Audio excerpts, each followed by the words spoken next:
As soon as we start our user research in a project, a lot of different data comes together very quickly. We have statements from user interviews, then we have figures from studies on the topic.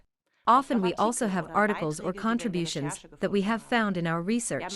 So we have a whole range of data that is not standardized, which means we can't check it using a predefined algorithm. That's why it's up to us as a team. We write down the quotes from the user interviews, and we compile the posts and statistics that are relevant for us.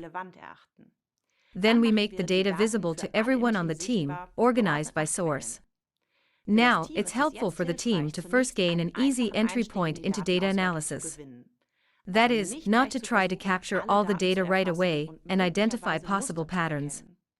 Instead, we mark individual data points with what we call nugget frames. Each team member receives a frame and marks a data point that he or she intuitively finds exciting. In the second step, we move into the discussion. Each data point is discussed together. What does the data point stand for? What does this quote stand for? This observation.